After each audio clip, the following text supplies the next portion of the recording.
ಈ ರೀಡಿಂಗ್ ನಿಮಗೆ ಅನ್ವಯಿಸಿದರೆ ಅಥವಾ ರೆಸೊನೇಟ್ ಆದರೆ ಮಾತ್ರ ತೊಗೊಳ್ಳಿ, ಇಲ್ಲಾಂದರೆ ಬಿಟ್ಬಿಡಿ. ಇದು ಒಂದು ಜನರಲ್ ರೀಡಿಂಗ್ ಮಾತ್ರ ಆಗಿರುತ್ತೆ.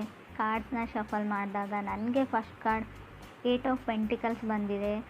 ಸೊ ಮೇ ಬಿ ತುಂಬ ಎಮೋಷ್ನಲ್ ಆಗ್ಬೋದು ನೀವು ಅಂತ ಅನಿಸುತ್ತೆ ನನಗೆ. ಈ ಮಂತು ಸ್ವಲ್ಪ ಹೆಲ್ತ್ ಕಡೆ ಫೋಕಸ್ ಇರಲಿ. ತುಂಬ ಸಣ್ಣ ಪುಟ್ಟ ತೊಂದರೆಗಳಂತ ಹೇಳಲ್ಲ, ಏನಾದರೂ ತಾಗಿಸ್ಕೊಳ್ತೀರಾ, ಬೆರಳುಗಳ ಬಗ್ಗೆ ಹುಷಾರಾಗಿರಿ. ಸೊ ನೆಕ್ಸ್ಟ್ ಬರೋ 30 ಡೇಸ್ವರೆಗೂ ಸ್ವಲ್ಪ ಡಿಫಿಕಲ್ಟೀಸ್ ಅಂತ ಹೇಳ್ತೀನಿ. ಸ್ವಲ್ಪ ಪೇಷನ್ಸ್ ಇಂಪಾರ್ಟೆಂಟ್. ಹಾಗೆ ಸ್ವಲ್ಪ ಹೊಸ ವ್ಯಕ್ತಿಗಳನ್ನ ಮೀಟ್ ಆಗ್ತೀರಾ, ಮೋಸ ಹೋಗೋ ಚಾನ್ಸಸ್ ಕೂಡ ಅಷ್ಟೇ ಇರುತ್ತೆ. ಸಡನ್ ಡಿಫಿಕಲ್ಟೀಸ್ನ ಕೂಡ ನಾನು ಹೇಳ್ತೀನಿ. 8 of pentacles paying bills and loans ಅಂತ ಹೇಳುತ್ತೆ. 9 to 5 ವರ್ಕ್, ಓವರ್ ವರ್ಕ್ ನಿಮ್ಮದು, ನಿಮ್ಮ ಪಾರ್ಟ್ನರ್ದು. ಚಾಲೆಂಜಸ್ ಇಂಪ್ರೂವ್ ಆಗುತ್ತೆ, ಸ್ವಲ್ಪ ನೀವು ಬ್ಯಾಲೆನ್ಸ್ನ ನೋಡ್ತೀರಾ. ಸೆಕೆಂಡ್ ಕಾರ್ಡ್ ನನಗೆ 8 ಆಫ್ ವಾಂಡ್ಸ್ ಬಂದಿದೆ. ತುಂಬ ಕಾನ್ಸಂಟ್ರೇಷನ್ ಅಗತ್ಯ ಇದೆ ರಿಲೇಷನ್ಶಿಪ್ ಬಗ್ಗೆ ಮತ್ತು ನೀವು ಮಾಡೋ ಕೆಲಸದ ಬಗ್ಗೆ ಅಂತ ಕೂಡ 8 ಆಫ್ ವಾಂಡ್ಸ್ ಹೇಳ್ತಾ ಇದೆ. ಸೊ ಥರ್ಡ್ ಕಾರ್ಡ್ ನನಗೆ ನೈಟ್ ಆಫ್ ವಾಂಡ್ಸ್ ಬಂದಿದೆ. ತುಂಬ ಹಾರ್ಡ್ ವರ್ಕಿಂಗ್ ಇದ್ದೀರಾ. ನಾನು ಆಗಲೇ ಹೇಳಿದೆ, ಸ್ಯಾಟರ್ನ್ ಇದ್ದಾನೆ ಅಂದರೆ ಹಾರ್ಡ್ ವರ್ಕ್ ನೀವು ಮಾಡಲೇಬೇಕು. ಸೊ ಕೆಲವರು ಈ ಚಾಲೆಂಜಸ್ಸಿಂದ ಹೊರಗಡೆ ಹೋದ್ರಾಯ್ತು ಅನ್ನೋ ಪ್ಲ್ಯಾನಲ್ಲಿದ್ದೀರಾ, ಬಟ್ ಅದು ಹಾಗಾಗೋದಿಲ್ಲ. ನೀವು ಅದನ್ನೆಲ್ಲ ಕ್ಲಿಯರ್ ಮಾಡೇ ನೀವು ಲೈಫ್ ಇರೋದೇ ಹಾಗೆ, ಏನೂ ಮಾಡೋಕ್ಕಾಗೋದಿಲ್ಲ. ಬಟ್ ಇಲ್ಲಿ ಕೆಲವರು ತುಂಬ ಲೇಝಿ ಇದ್ದೀರಾ. ನೀವು ಕನೆಕ್ಟ್ ಆಗಿರೋ ಪರ್ಸನ್ನು, ಅದ್ರ ಕಡೆ ಕೂಡ ಗಮನ ಕೊಡಿ. ಸ್ವಲ್ಪ ಆ್ಯಕ್ಟಿವ್ ಆಗಿರಿ, ಜಿಮ್ಗೆ ಹೋಗಿ, ವ್ಯಾಯಾಮ ಮಾಡಿ, ಜಾಗಿಂಗ್ ಮಾಡಿ, ಫಿಟ್ನೆಸ್ ಫ್ರೀಕ್ ಆಗಿರಿ ಅಂತ ಕಾರ್ಡ್ ಹೇಳುತ್ತೆ. ಫೋರ್ತ್ ಕಾರ್ಡ್ ನನಗೆ ಏಸ್ ಆಫ್ ವಾಂಡ್ಸ್ ಬಂದಿದೆ. ಟ್ರಾವೆಲ್ ರಿಸ್ಟ್ರಿಕ್ಷನ್ಸ್ ಅಂತ ಹೇಳುತ್ತೆ. ಯಾವುದಕ್ಕೋ ಏನೋ ಪ್ಲ್ಯಾನ್ ಮಾಡಿರ್ತೀರಾ, ಟ್ರಾವೆಲ್ ಮಾಡಬೇಕು, ನಿಮ್ಮ ಪಾರ್ಟ್ನರ ಮೀಟ್ ಆಗಬೇಕು ಅಂತ. ಸೊ ಅದಾಗೋದಿಲ್ಲ. ಸೊ ಕೆಲಸದ ಒತ್ತಡದಿಂದ ತುಂಬ ಪ್ರೋಗ್ರಾಮ್ಸ್ ಆ್ಯಂಡ್ ಪ್ಲ್ಯಾನ್ಸ್ ಕ್ಯಾನ್ಸಲ್ ಹೋಗೋ ಚಾನ್ಸಸ್ ಇದೆ, ನಿಮ್ಮದು ಅಥವಾ ನಿಮ್ಮ ಪಾರ್ಟ್ನರ್ದು.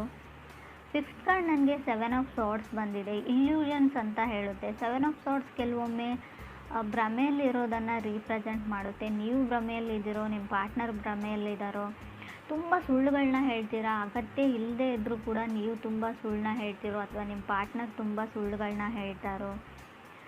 ಸೊ ರೆಡ್ ಫ್ಲ್ಯಾಗ್ ಅಂತ ಹೇಳುತ್ತೆ. ನಿಮಗೇನೋ ತುಂಬ ಫೀಲಿಂಗ್ಸ್ ಇದೆ, ಡೇಟ್ ಮಾಡಬೇಕು, ಅವ್ರನ್ನ ಮೀಟ್ ಆಗಬೇಕು, ಅವ್ರನ್ನ ನೋಡಬೇಕು, ಅವ್ರ ಜೊತೆ ಫೀಲಿಂಗ್ಸ್ನ ಶೇರ್ ಮಾಡ್ಕೊಳ್ಬೇಕು ಅಂತ. ಬಟ್ ನಿಮ್ಮ ಪಾರ್ಟ್ನರ್ದು ರೆಡ್ ಫ್ಲ್ಯಾಗ್ ಇದೆಯೋ, ನಿಮ್ಮದು ರೆಡ್ ಫ್ಲ್ಯಾಗ್ ಇದೆಯೋ, ತುಂಬ ರಿಸ್ಟ್ರಿಕ್ಟಿವ್ ಇದ್ದಾರೆ, ಅವರು ಓಪನ್ ಅಪ್ ಆಗ್ತಾ ಇಲ್ಲ, ಅವ್ರ ಫೀಲಿಂಗ್ಸ್ನ ಶೇರ್ ಮಾಡ್ಕೊಳ್ತಾ ಇಲ್ಲ ಅಂತ ಅನಿಸುತ್ತೆ. ಸಿಕ್ಸ್ ಕಾರ್ಡ್ ನನಗೆ 7 ಆಫ್ ಕಪ್ಸ್ ಬಂದಿದೆ. ಕೆಲವರು ತುಂಬ ಕೆಲಸದಲ್ಲೋ ಅಥವಾ ರಿಲೇಷನ್ಶಿಪ್ಪಲ್ಲೋ ತುಂಬ ಕನ್ಸಿಸ್ಟೆನ್ಸ್ ಇದ್ದಾರೆ. ಸೊ ಹೇಗಾದರೂ ಮಾಡಿ ಅವ್ರನ್ನ ಪಡ್ಕೊಳ್ಳೇಬೇಕು, ಅವ್ರ ಮನಸ್ಸನ್ನ ಗೆಲ್ಲೇಬೇಕು ಅನ್ನೋ, ಸೊ ಅಥವಾ ಗೋಲ್ಸ್ನ ಅಥವಾ ಡ್ರೀಮ್ಸ್, ಕೆರಿಯರ್ ಬಗ್ಗೆ ಆದರೆ ಆ ಗೋಲ್ಸ್ನ ರೀಚ್ ಮಾಡಲೇಬೇಕು ಅಂತ ಹೇಳ್ತಾ ಇದೆ. ಸೊ ಫ್ಯಾಮ್ಲಿ ಚೆನ್ನಾಗಿದೆ, ವೆಲ್ತಿ ಫ್ಯಾಮ್ಲಿ ಅನ್ಬೋದು, ನಿಮ್ಮದು ಕೂಡ ಅವ್ರದ್ದು ಕೂಡ. ಸೊ ಅಡ್ವೈಸನ್ನ ತೊಗೊಳ್ಬೋದು. ಸ್ಟಾರ್ಟಿಂಗ್ ಆಫ್ ರಿಲೇಷನ್ಶಿಪ್ಪಲ್ಲಿ ಹೊಸದಾಗಿ ಕಮಿಟ್ ಆಗಿದ್ದರೆ ಖಂಡಿತವಾಗ್ಲೂ ನಿಮ್ಮ ಫ್ರೆಂಡ್ಸ್ದು ಯಾರಾದರೂ ಅಡ್ವೈಸ್ನ ತೊಗೊಳ್ಳಿ ನೀವು ಅಂತ ಕೂಡ ಕಾರ್ಡ್ ಹೇಳುತ್ತೆ. 7th ಕಾರ್ಡ್ ನನಗೆ 6 ಆಫ್ ಸಾರ್ಡ್ಸ್ ಬಂದಿದೆ. ಯಾರೋ ಯಾರ ಜೊತೆನೋ ಮಾತಾಡ್ತಾ ಇಲ್ಲ, ನೀವು ನಿಮ್ಮ ಪಾರ್ಟ್ನರ್ ಜೊತೆ ಅಷ್ಟೊಂದು ಕಮ್ಯುನಿಕೇಟ್ ಮಾಡ್ತಾ ಇಲ್ವೋ, ಅದರ್ ಪರ್ಸನ್ ನಿಮ್ಮ ಜೊತೆ ಕಮ್ಯುನಿಕೇಟ್ ಮಾಡ್ತಾ ಇಲ್ವೋ. ಕೆಲವ್ರಿಗೆ ರೆಡ್ ಫ್ಲ್ಯಾಗ್ ಅಂತ ಹೇಳಿದೆ. ಸೊ ತುಂಬ ಸ್ಟ್ರಾಂಗಾಗೇ ಇದೆ ಅದು. ನೀವು ಅವ್ರನ್ನ ಬ್ಲಾಕ್ ಮಾಡಿದಿರೋ, ಅವ್ರು ನಿಮ್ಮನ್ನು ಬ್ಲಾಕ್ ಮಾಡಿದ್ರು. ಮೈಂಡ್ ಗೇಮ್ಸ್ ಅಂತ ಹೇಳ್ಬೋದು. ಸೊ ಮೈಂಡ್ ಗೇಮ್ಸ್ ಕೂಡ ಕಾಣ್ತಾ ಇದೆ. ಕೆಲವರಿಗೆ ಮಾತ್ರ ಫ್ರೆಂಡ್ಸ್, ಎಲ್ರಿಗೂ ಅಲ್ಲ. 8th ಕಾರ್ಡ್ ನನಗೆ ನೈಟ್ ಆಫ್ ಪೆಂಟಿಕಲ್ಸ್ ಬಂದಿದೆ. ಸೊ ಅವ್ರ ಕಡೆಯಿಂದ ಅವ್ರು ಮೂವ್ ಮಾಡೋದನ್ನು ಸ್ಟಾಪ್ ಮಾಡಿರ್ಬೋದು, ಅವ್ರ ಎಫರ್ಟ್ನ ಸ್ಟಾಪ್ ಮಾಡಿರ್ಬೋದು. ಮುಂಚಿನ ಥರ ಅವ್ರು ಮೆಸೇಜಸ್ನ ಮಾಡಲ್ಲ, ಕಾಲ್ನ ಮಾಡಲ್ಲ. ಸೊ ಇತ್ತೀಚೆಗೆ ಯಾಕೋ ಅವ್ರಿಗೆ ಇಂಟ್ರೆಸ್ಟ್ ಕಮ್ಮಿ ಆಗಿದೆ ಅಂತ ನಿಮ್ಗೆ ಅನಿಸ್ತಾ ಇದೆ. ಬಟ್ ಅದು ಯಾವುದೇ ರೀತಿಯಿಂದಲೂ ಇಂಟ್ರೆಸ್ಟ್ ಕಮ್ಮಿ ಆಗಿಲ್ಲ. ಅವರು ನಿಮ್ಮ ಕಡೆಯಿಂದನೂ ಏನಾದರೂ ಎಫರ್ಟ್ ಬರಲಿ, ನೀವು ಕೂಡ ಅವ್ರನ್ನ ಅಷ್ಟೇ ಅಡ್ಮೈರ್ ಮಾಡಲಿ, ಅಷ್ಟೇ ಲವ್ ಆ್ಯಂಡ್ ಕೇರ್ ಮಾಡಲಿ, ಅಫೆಕ್ಷನ್ ಇರಲಿ ನಿಮ್ಮ ಕಡೆಯಿಂದನೂ ಅಂತ ಅವರು ಬಯಸ್ತಾ ಇದ್ದಾರೆ ಅಂತ ಹೇಳ್ಬೋದು.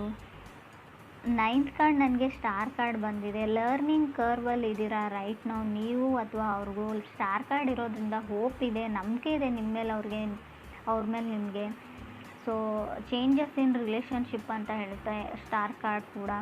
10th ಕಾರ್ಡ್ ನನಗೆ 6 ಆಫ್ ಪೆಂಟಿಕಲ್ಸ್ ಬಂದಿದೆ. ಕೆಲವರು ಇತ್ತೀಚೆಗೆ ಕೆಲಸ ಸಿಕ್ಕಿದೆಯೋ, ಕೆರಿಯರ್ ಸೆಟಲ್ ಆಗಿದ್ದೀರೋ, ಇತ್ತೀಚೆಗೆ ಮನೆಯಲ್ಲಿ ಫ್ಯಾಮಿಲಿ ಮೆಂಬರ್ಸ್ ನಿಮಗೆ ಜವಾಬ್ದಾರಿ ಕೊಟ್ಟಿದ್ದಾರೋ. ಲರ್ನಿಂಗ್ ಟು ಪೇ ಬಿಲ್ಸ್ ಅಂತ ಹೇಳುತ್ತೆ. ಏನಾದರೂ ಡೀಪ್ ಸ್ಟಫ್ಸ್ನ ಬೈ ಮಾಡೋದು, ಪ್ರಾಪರ್ಟಿ ಖರೀದಿ ಮಾಡೋದು, ವೆಹಿಕಲ್ಸ್ನ ತೊಗೊಳ್ಳೋದು, ತುಂಬ ರೆಸ್ಪಾನ್ಸಿಬಿಲಿಟೀಸ್ನ ತೊಗೊಳ್ತಾ ಇದ್ದೀರಾ ಕ್ಯೂರು ಅಂತ ಕೂಡ ಕಾರ್ಡ್ ಹೇಳುತ್ತೆ. ತುಂಬ ಲೇಝಿ ಇದ್ದರೆ ಮುಂಚೆ ಫ್ಯಾಮಿಲಿ ಮೆಂಬರ್ಸ್ ನೋಡ್ಕೊಳ್ತಾರೆ, ಪೇರೆಂಟ್ಸ್ ನೋಡ್ಕೊಳ್ತಾರೆ, ಸೊ ಅದ್ರ ಬಗ್ಗೆ ಎಲ್ಲ ನಾನು ಯೋಚನೆ ಮಾಡಲ್ಲ ಅಂತ ಅಂದ್ಕೊಳ್ತಿದ್ರಿ. ಬಟ್ ಇತ್ತೀಚೆಗೆ ಎಲ್ಲ ಜವಾಬ್ದಾರಿಗಳು, ಸೊ ಇದು ನಿಮ್ಮ ಜೊತೆ ಆಗ್ತಾ ಇರ್ಬೋದು ಈ ಸಿಚುವೇಶನ್, ಅಥವಾ ನಿಮ್ಮ ಪಾರ್ಟ್ನರ್ ಲೈಫಲ್ಲಿ ಕೂಡ ಆಗ್ತಾ ಇರ್ಬೋದು ಅಂತ ಕಾರ್ಡ್ಸ್ ಹೇಳುತ್ತೆ. 11th ಕಾರ್ಡ್ ನನಗೆ 8 ಆಫ್ ಕಪ್ಸ್ ಬಂದಿದೆ. ವಾಕಿಂಗ್ ಅವೇ ಅಂತ ಹೇಳ್ಬೋದು. 8 ಆಫ್ ಕಪ್ಸ್ ಯಾರಿಂದನೂ ನೀವು ದೂರ ಸರಿಯೋಕ್ಕೆ ಟ್ರೈ ಮಾಡ್ತಾ ಇದ್ದೀರಾ. ಕೆಲವರು ಸ್ವಲ್ಪ ಮಟ್ಟಿಗೆ ಇಗ್ನೋರ್ ಮಾಡ್ತಾ ಹೋಗ್ತಾ ಇದ್ದೀರಾ ಅಂತ ಹೇಳ್ಬೋದು. ಫ್ರೆಂಡ್ಸ್, ಇದು ಎಲ್ರಿಗೂ ಅಲ್ಲ, ಕೆಲವ್ರಿಗೆ ನಿಮ್ಮ ಪಾರ್ಟ್ನರ್ ನಿಮ್ಮನ್ನು ಇಗ್ನೋರ್ ಮಾಡ್ತಾ ಇದ್ದಾರೋ ಅಥವಾ ನೀವು ನಿಮ್ಮ ಪಾರ್ಟ್ನರ್ನ ಇಗ್ನೋರ್ ಮಾಡ್ತಾ ಇದ್ದೀರೋ, ದೂರ ಹೋಗಬೇಕು ಅಂತ ಅನಿಸಿದೆ. ಕೆಲವ್ರಿಗೆ ಇಂಟ್ರೆಸ್ಟ್ ಕಮ್ಮಿ ಆಗಿದೆ ಅಂತ ಕೂಡ ಹೇಳುತ್ತೆ. ಆಗಲೇ ಹೇಳಿದೆ, ಏನಾದರೂ ಪ್ರಾಪರ್ಟಿನ ಬೈ ಮಾಡ್ತೀರಾ ಅಂತ. ಕೆಲವರು ಮನೇನ ಪರ್ಚೇಸ್ ಮಾಡಬೇಕು ಅಂತ ಅಂದ್ಕೊಂಡಿದ್ದಾರೆ. ಕೆಲವರು ಓವರ್ ಕಮಿಟ್ ಆಗಿದ್ದೀನಿ ಅಂತ ಅನ್ನಿಸ್ತಾ ಇದೆ. ನಾನು ಆಗಲೇ ಹೇಳಿದೆ, ಯಾವುದ್ರ ಹಿಂದೆನೂ ಕೂಡ, ಯಾರ ಹಿಂದೆನೂ ಕೂಡ ನೀವು ತುಂಬ ರಶಲ್ಲಿ ಹೋಗಬೇಡಿ, ತುಂಬ ಓವರ್ ಕಮಿಟ್ ಆಗಬೇಡಿ ಅಂತ ಹೇಳುತ್ತೆ. ಸೊ ನಿಮ್ಮ ಮನಸ್ಸು ಏನು ಹೇಳುತ್ತೆ ಅದನ್ನು ಮಾಡಿ, ಪರವಾಗಿಲ್ಲ. ಆದರೂ ಕೂಡ ಅವ್ರಿಗೆ ನೀವು ಹೆಸಿಟೇಟ್ ಮಾಡ್ತಾ ಇದ್ದೀರಾ, ಇರಿಟೇಟ್ ಮಾಡ್ತಾ ಇದ್ದೀರಾ ಅನ್ನೋದ್ರ ಬಗ್ಗೆ ಕೂಡ ಯೋಚನೆ ಮಾಡಿ. ಸ್ವಲ್ಪ ಸ್ಟಾರ್ಟಿಂಗಲ್ಲಿ ಸ್ವಲ್ಪ ಪೇಷನ್ಸ್ ಇಂಪಾರ್ಟೆಂಟ್ ಆಗುತ್ತೆ. ಅವ್ರನ್ನ ನೀವು ಅರ್ಥ ಮಾಡ್ಕೊಳ್ಳೋಕೆ ಟ್ರೈ ಮಾಡಿ, ಅಥವಾ ನೀವು ಅವರು ನಿಮ್ಮನ್ನು ವೈಸ್ ವರ್ಸ ಅಂತ ಕಾರ್ಡ್ ಹೇಳುತ್ತೆ. 12th ಕಾರ್ಡ್ ನನಗೆ 2 ಆಫ್ ಸಾರ್ಡ್ಸ್ ಬಂದಿದೆ. 13th ಕಾರ್ಡ್ ಏಸ್ ಆಫ್ ಸಾರ್ಡ್ಸ್ ಬಂದಿದೆ. ಸೊ ಅವ್ರು ಯಾಕೋ ಮಾತಾಡ್ತಾ ಇಲ್ಲ ನಿಮ್ಮ ಜೊತೆ ಅಂತ ಅಂದ್ಕೊಳ್ತೀನಿ ನಾನು. ನಿಮ್ಮ ಪಾರ್ಟ್ನರ್ ನಿಮ್ಮ ಜೊತೆ ಮಾತಾಡ್ತಾ ಇಲ್ಲ. ಸೊ ತುಂಬ ಸೇಫ್ ಗೇಮ್ ಆಡ್ತಾರೆ ಅವರು, ಸೇಫಾಗಿರೋಕ್ಕೆ ಟ್ರೈ ಮಾಡ್ತಾರೆ.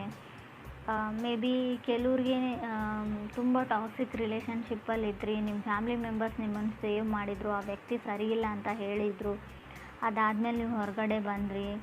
ಸೊ ಟೈಮ್ ಟು ಲರ್ನ್ ಅಂತ ಹೇಳುತ್ತೆ. ಕಲಿಯೋದಕ್ಕೆ ತುಂಬ ಇದೆ ಇವ್ರಿಗೆ ಲೈಫಲ್ಲಿ, ಅದನ್ನು ಕಲಿಯೋದಕ್ಕೆ ಟ್ರೈ ಮಾಡಿ, ಲೈಫ್ ಲೆಸನ್ಸ್ನ ಕಲೀರಿ ಅಂತ ಹೇಳುತ್ತೆ. ಇನ್ನೂ ತುಂಬ ಟೈಮ್ ಇದೆ ನಿಮಗೆ. ಯಾವ ವ್ಯಕ್ತಿಗಳು ಯಾವ ಥರ, ಯಾರ ಜೊತೆ ಹೇಗೆ ನಡ್ಕೊಳ್ಬೇಕು ಅನ್ನೋದನ್ನು ಕಲೀರಿ. ಯಾವಾಗಲೂ ಫನ್ ಆ್ಯಂಡ್ ಜೋಕಲ್ಲೇ ಇರಬೇಡಿ ಅಂತ ಕೂಡ ಕಾರ್ಡ್ಸ್ ಹೇಳುತ್ತೆ. ಕೆಲವೊಮ್ಮೆ ನೀವು ಮಾಡೋ ಜೋಕು ಕೆಲವ್ರಿಗೆ ತುಂಬ ಹಾರ್ಟ್ ಆಗಿದೆ ಅಂತ ಕೂಡ ಹೇಳುತ್ತೆ. 6 ಆಫ್ ಪೆಂಟಿಕಲ್ಸ್ ಮತ್ತು 8 ಆಫ್ ಕಪ್ಸ್ ಇರೋದ್ರಿಂದ ಸೊ ನೀವು ಜೋಕ್ ಅಂತ ಮಾಡ್ತೀರಾ, ಬಟ್ ಏನೋ ಯಾರಿಗೋ ಹರ್ಟ್ ಮಾಡಿದ್ದೀರಾ, ಇದರಿಂದ ಅವ್ರು ಶಟ್ ಡೌನ್ ಆಗಿದ್ದಾರೆ, ಕಮ್ಯುನಿಕೇಟ್ ಮಾಡ್ತಾ ಇಲ್ಲ, ನಿಮ್ಮ ಜೊತೆ ಮಾತಾಡ್ತಾ ಇಲ್ಲ, ಇತ್ತೀಚೆಗೆ ಯಾಕೋ ಇಗ್ನೋರ್ ಮಾಡ್ತಾ ಇದ್ದಾರೆ. ರಿಜೆಕ್ಟೆಡ್ ಫೀಲಿಂಗಲ್ಲಿ ನೀವಿದ್ದೀರೋ, ನಿಮ್ಮ ಪಾರ್ಟ್ನರ್ ಇದ್ದೀರೋ, ತುಂಬ ಏನೋ ಮೊದಲಿನ ಥರ ಇಲ್ಲ, ತುಂಬ ಚೇಂಜಸ್ನ ನೋಡ್ತಾ ಇದ್ದೀನಿ, ಸ್ವಲ್ಪ ಚೇಂಜ್ ಆಗ್ತಾ ಇದ್ದಾರೆ ನನ್ನ ಪಾರ್ಟ್ನರ್ ಅಂತ ಅನ್ನಿಸ್ತಾ ಇದೆ ನಿಮಗೆ. ಇದರಿಂದ ಟ್ರಿಗರ್ ಆಗ್ತಾ ಇದ್ದೀರಾ, ಇಬ್ಬರಲ್ಲೊಬ್ಬರು ಹರ್ಟ್ ಆಗ್ತಾ ಇದೆ ನಿಮಗೆಲ್ಲೋ ಒಂದು ಕಡೆ. ಬಟ್ ನೀವು ಅದನ್ನು ಓಪನ್ ಆಗಿ ಅವ್ರ ಜೊತೆ ಡಿಸ್ಕಸ್ ಮಾಡಿಲ್ಲ. ಸೊ ಅದನ್ನು ಕೇಳಿಬಿಡಿ, ಅವ್ರಿಗೆ ಏನು ಪ್ರಾಬ್ಲಮ್ಮು, ಏನು ನಡೀತಾ ಇದೆ ಅಂತ. ಸೊ ಒಂದು ಸಲ ಕ್ಲಿಯರ್ ಮಾಡಿಕೊಂಡು, ಸೊ ಅದರಿಂದ ಅವ್ರಿಗಿಷ್ಟ ಇಲ್ಲ ಅಂದರೆ ಅದರಿಂದ ಹೊರಗಡೆ ಬನ್ನಿ ಅಂತಲೇ ನಾನು ಹೇಳ್ತೀನಿ.